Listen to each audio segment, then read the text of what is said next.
think that could be the new look for the front porch of the rancho, huh? Some of that all-weather furniture up there. Woohoo! Whoop-de-doo. Afternoon, everybody. Happy February. It is February 1st, and welcome to Choochin on a Monday afternoon. See what's going on up on the Avenue of Love here. And I guess I'm enjoying getting my last licks in on some decent weather. Cold, but decent. Managed to do a little metal detecting yesterday, which you all will see at some point this week. Had some real equipment problems lately, and I wanted to sort of talk about that on a more serious note today, because when people find out how many videos I've put up on the channel, somewhere around 3,600 plus, there's always questions about, well, how do you do that many, or can you give some tips on equipment and things to do? And I don't claim to be any kind of person on YouTube at all, just a person that puts up videos for fun. It's a small channel, and I enjoy doing uploading, so I probably know more about the pitfalls and the problems. Anybody want a baby carriage? I can send that to you. Oh boy. The pitfalls and the problems of doing a lot of videos, and especially the toll that it takes on equipment. Because if you think you're going to upload a lot of videos and things, you're going to be surprised the toll it takes on your equipment, and you really need to understand that turning a switch on and off on a video camera, or turning a computer on for repeatedly, day in and day out, time in, time out, running video editing software, and the heat that generates on your computer, and the wear and tear is tremendous. Oh God, guys, I'm lucky as hell today. We got a wind coming from like the southwest over here, so all that cat smell is being blown over there, and I'm getting this glorious smell of Lola's Bakery here, and something good in the hood. And that smells so good today. And this is my second month on the diet here. Week number 5 is underway. But let's stick to the point here. You're going to need good equipment to do videography. And if you're going to do a lot of video like I do, some days 2, 3, 4 videos a day, you're going to have a very difficult time using some of the fancy software and putting intros on. And I had bought some Corel 8X,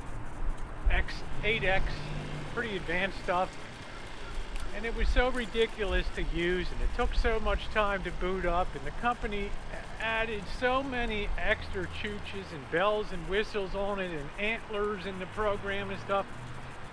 It drove me crazy. And I was so lucky that I bought that Corel Studio 8 from Amazon. I uninstalled that crap from the computer. You might have said, oh, I would have just kept a copy on the computer. To hell with that. I uninstalled that crap and sent that back to right where it came from, and get my money back, and I'm just back to Windows 8.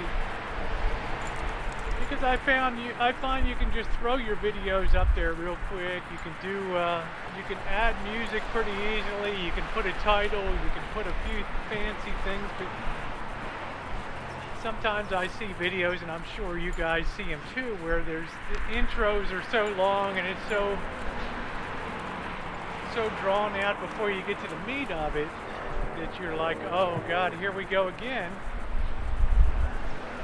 And it takes on an annoying factor. Yeah, I know I'm overall annoying, right? I mean, I understand that. I'm just saying in general, you like to get to the videos, at least I do, the material at hand. So understand it.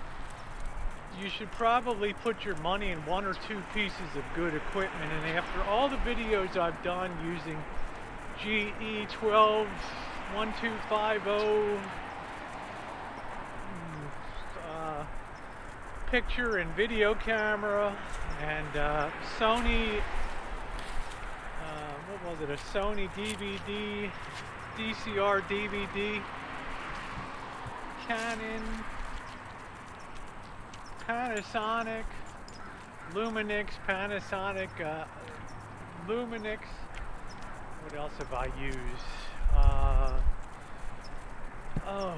Just so many cameras. I finally settled on two conclusions after going through all of these cameras. The two cameras I think are the best ones that you can have are the GoPro, and I have the Silver Hero 4, because you can get a really ultra wide angle if you want, or you can get flat, no angle. You can easily add the stereo microphone like I have here right now, and that makes it really nice. And you can also take out your SD card, your micro SD card, pretty easily. And the thing has been extremely reliable. You'll find those people that do a lot of videos on YouTube that use the GoPros are thrilled about the dependability of it. There's never been a time when I went to turn it on and it didn't turn on. It's fairly good with battery life, and the picture quality is astounding. Okay, that's the first camera that I recommend wholeheartedly. I'm not being endorsed by GoPro in any way, shape, or form. I'm just giving an honest review of somebody that's put, well, between two channels, probably 5,000 videos up, and that is a lot of videography. And I just think the GoPro is one of the best cameras I use. The second best camera, and the one that I really love because the color rendering is so good. And you notice those things after you've been doing it a long time. The second one that I really love is the Canon. The Canon Vixia, the HFR, the Canon Vixia Mini. The stereo sound on that little camera that can open up and also be used as a webcam is really unbelievable when it comes to the quality of the sound. But even the handheld, the Canons, they're just amazing. So I think even an inexpensive Canon camera is it's out of this world. I use that for a lot of inside work within the house, sitting at the fireplace. I'm always very happy with the color and the rendering on that. It's just exquisite. So those are the two cameras that I most recommend. The dependability of the Canon is also peerless. It's unsurpassed. Well, I'm looking down here now, guys, down the track, and I guess I kind of thought it was going to be coming. And here comes the fencing that's going to be going up along the side of the tracks. It's that kind of world where, you know, you have idiots running out on the railroad tracks and stuff. So, well, it's on its way. And here comes one of the guys checking the track now, and we are so close.